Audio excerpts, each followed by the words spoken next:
Good morning students. लक्ष्य में आप सभी का स्वागत है। मैं एसके भारती आप लोगों को एम्बेडेड सिस्टम पढ़ा रहा हूं और आज का मेरा टॉपिक है सीक्वेंशियल कंट्रोल स्ट्रक्चर।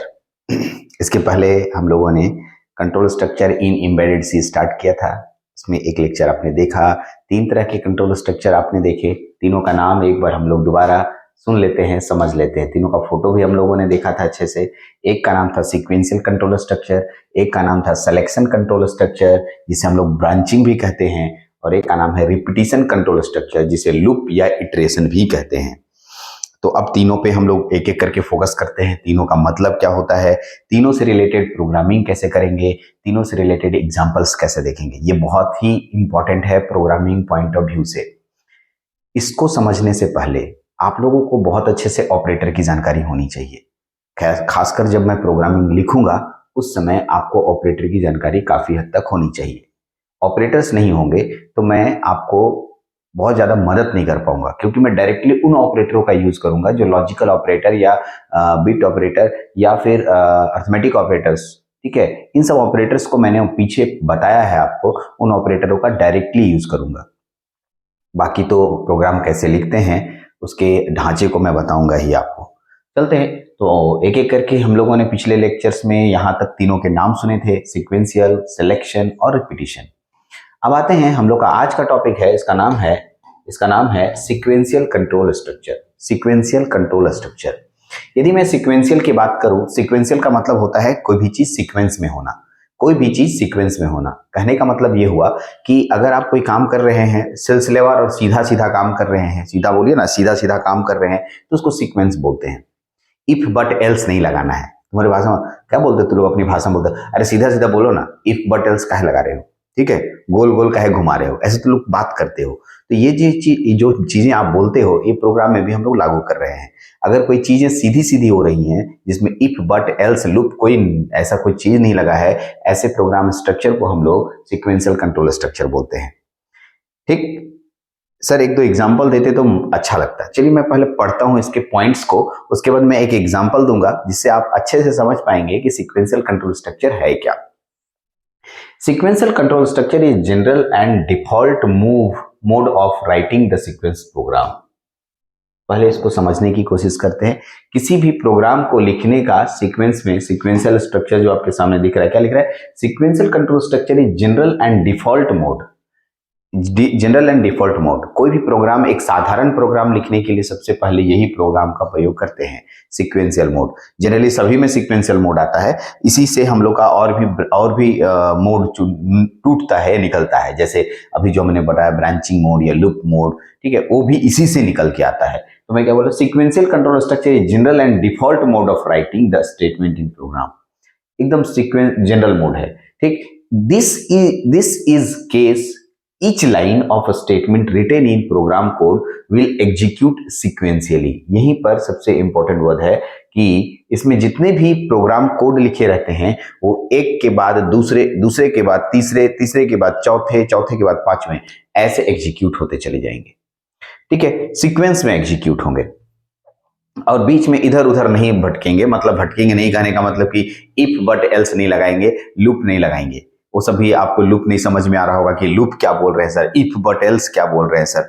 ठीक है, तो मैं एक एग्जांपल लूंगा और समझाने की कोशिश करता हूं। कहता है इन दिस केस, ठीक है, it is just like a sequential flow diagram. Sequential flow diagram के जैसा होता है। मैं एक डायग्राम दिखा रहा हूं आपको, ये डायग्राम है, ये एक सीक्वेंशियल का फ्लो चार्ट बोलेंगे। This is called flow chart.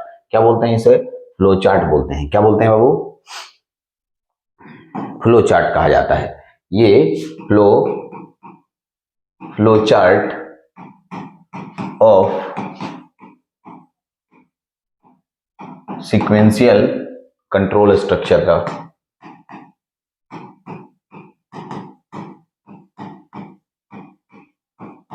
देखिए, flow chart of sequential control structure आपके सामने दिख रहा है। सर क्या है, सबसे पहले तो मैंने स्टार्ट किया, कोई भी प्रोग्राम स्टार्ट तो करते ही है। स्टेटमेंट 1 देखिए लिखा है, कोई भी काम करना है स्टेटमेंट 1। स्टेटमेंट 1 अगर कंप्लीट हो जाएगा फिर दूसरा स्टेटमेंट, स्टेटमेंट 2, दूसरा स्टेटमेंट कंप्लीट हो गया, स्टेटमेंट 3, देन फाइनल रिजल्ट। ठीक, इसमें इफ बट एल्स लगा नहीं। इस तरह के कभी सीक्वेंस में हो रहे प्रोग्राम को सीक्वेंशियल कंट्रोल स्ट्रक्चर बोलते हैं। ये तो सर समझने के लिए हुआ, मतलब देखने के लिए हुआ या एग्जाम में लिखने के लिए हुआ। एक एग्जाम्पल देते तो बहुत अच्छा से समझ में आता। मैं दे रहा हूं 2 + 3 × 4 डिवाइडेड बाय 2। एक मैंने आपको प्रोग्राम बनाने के लिए बोला कि इसका एक प्रोग्राम बनाओ। प्रोग्राम लिखने तो अभी आज सिखाया नहीं है आपको, तो प्रोग्राम अभी आपको लिख नहीं पाइएगा, लेकिन इतना तो है, इसे प्रोसेस तो बता ही सकते हैं। सबसे पहले आप डिवीजन का काम करते हैं। बोर्ड मास के रूल के अकॉर्डिंग क्या होगा, स्टेटमेंट 1 में आप डिवीजन लिखेंगे, यानी यहां पर लिखेंगे 4 डिवाइडेड बाय 2। ठीक, अब देखिए जैसे ही 4 डिवाइडेड बाय 2 करेंगे, इसका जो रिजल्ट आएगा उसको 3 से मल्टीप्लाई, 3 मल्टीप्लाई इसका जो रिजल्ट होगा, रिजल्ट 1 है ना, रिजल्ट 1 ठीक है, बराबर 4 डिवाइडेड बाय 2, 3 मल्टीप्लाई रिजल्ट 1। सही है ना। देखिए उसके बाद क्या करेंगे, ठीक है, उसके बाद 3 से 2 को जोड़ेंगे, ठीक है, गुना हो गया, फिर यहाँ पर रिजल्ट 2 आएगा, इसको लिख देना है result 2। Result 2 is equal to, यहां लिखेंगे कितना, 2 + रिजल्ट 2 हुआ। ठीक है, पहला एक्शन, दूसरा एक्शन, तीसरा एक्शन, कंटिन्यूअस चल रहा है, कहीं भी इफ और बट एल्स नहीं लगाए हम लोग। इफ बट एल्स मतलब इसको जोड़ने पर ये आ जाए, इसको जोड़ने पर ये आ जाए, ऐसा कहीं नहीं, कुछ इस तरह का कंडीशन हम लोग यहाँ पर नहीं लगाए। नो कंडीशन, साफ साफ लिखा है इसमें, नो कंडीशन, कोई कंडीशन नहीं लगा रहेगा, सीधा सीधा स्ट्रेट फॉरवर्ड में प्रोग्राम एग्जीक्यूट हो जाएगा, कोई कंडीशन नहीं लगा रहेगा। इस तरह के स्ट्रक्चर को हम लोग सीक्वेंशियल कंट्रोल स्ट्रक्चर बोलते हैं। अब देखिए 2 + 3 रिजल्ट 3, यानी यहाँ पर आपके पास रिजल्ट 3 हो जाएगा, रिजल्ट 3, और ये रिजल्ट 3 ही आपको प्रिंट में चला जाएगा। ठीक है, तो रिजल्ट 3 में जो भी आंसर होगा वो प्रिंट हो जाएगा, यानी कि वो आपका आंसर हो गया। करेक्ट। तो ये था सीक्वेंशियल कंट्रोल स्ट्रक्चर। इसमें ढेर सारे प्रोग्राम आते हैं, बहुत सारे प्रोग्राम हैं इसको इसमें प्रोग्राम में यूज होते हैं। जितने भी साधारण प्रोग्राम हैं जहां पर लूप या फिर ब्रांच का प्रयोग नहीं होता है, ठीक है, वहां पर सारे के सारे सीक्वेंशियल में चले जाते हैं। Most of the program sequence में ही होंगे। छोटे छोटे प्रोग्राम की बारे में बात कर रहा हूँ, जोड़ने का प्रोग्राम, घटाने का प्रोग्राम, या कोई दो लॉजिक का काम करना है, वहां वाला प्रोग्राम। तो इस तरीके से सभी प्रोग्राम को हम लोग सीक्वेंस के कैटेगरी में रखते हैं। चलिए सीक्वेंस के कैटेगरी में रखते हैं। ओके, बाद दूसरा हम लोग के पास पढ़ना है, उसका नाम है सिलेक्शन कंट्रोल स्ट्रक्चर। इसका नाम ब्रांचिंग भी होता है, सिलेक्शन कंट्रोल स्ट्रक्चर। दूसरा यही था, एक बार पीछे से हम पीछे दिखा देते हैं आपको। यही है सिलेक्शन कंट्रोल स्ट्रक्चर, जिसे हम लोग ब्रांचिंग बोलते हैं।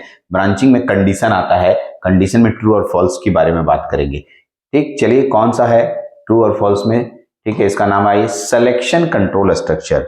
हम लोगों को क्या पढ़ना है अब, अगला टॉपिक का नाम है selection control structure. This type of control structure is used for decision. Underline फिर करना है, डिसीजन के बारे में बोल रहा हूं। किसके बारे में बोल रहा हूं, डिसीजन। डिसीजन का मतलब होता है निर्णय लेना, निर्णय। ठीक, अब तुमसे हम एक एग्जांपल दे रहे हैं, सोचना, मैं तुम्हारे पास एक लड्डू रख रहा हूं, एक पेड़ा रख रहा हूं, अब बोलूंगा निर्णय लो कि कौन सा खाओगे।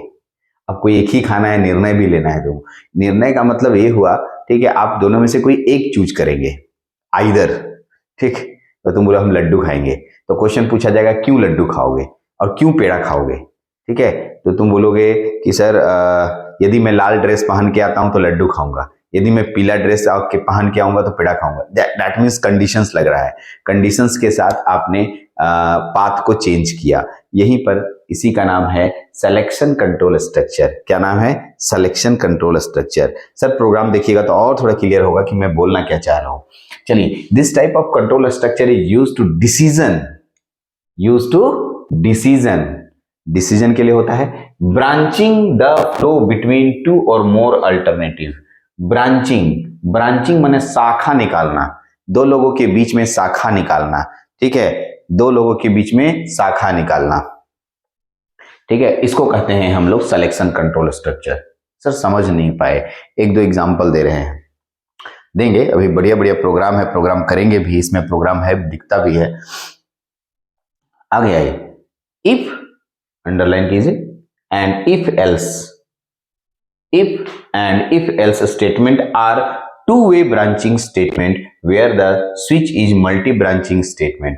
एक if स्टेटमेंट यूज होता है, इसमें ब्रांचिंग के लिए if स्टेटमेंट यूज करते हैं और if else यूज करते हैं। ध्यान रखिएगा, अंडरलाइन कीजिए, if और if else। ठीक, ध्यान रखेंगे, if और if else को यूज करेंगे two way branching statements.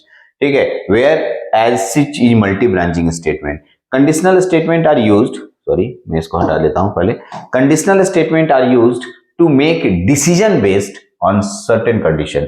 Conditional statement are used to make decisions based on certain conditions. कुछ कंडीशंस पे, ठीक है, डिसीजन होना चाहिए और उसी के आधार पे आंसर भी हमें मिलेगा। अगर आप डिसीजन नहीं लीजिएगा तो आंसर नहीं मिलेगा। कैसे अभी बोले लड्डू खाओगे कि पेड़ा खाओगे, तो तुम डिसीजन लोगे तभी तो तुमको मिलेगा।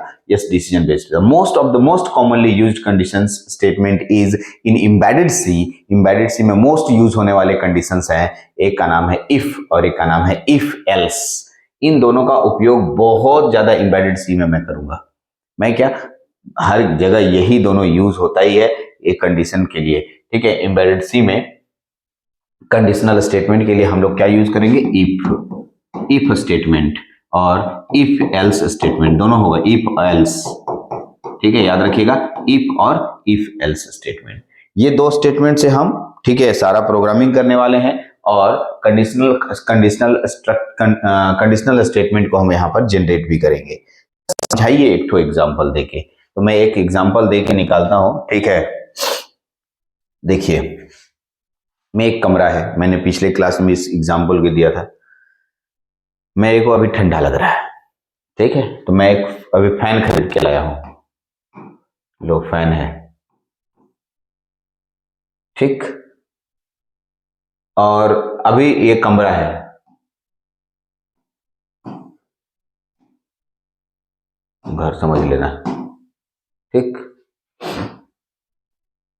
मैंने इस पंखे में ऑर्डिनो से प्रोग्रामिंग कर रखा है कि भाई तुम पंखा तब चलना जब टेम्परेचर, यहाँ का जो टेम्परेचर T है ग्रेटर देन 25 डिग्री सेंटीग्रेड हो जाए, ठीक।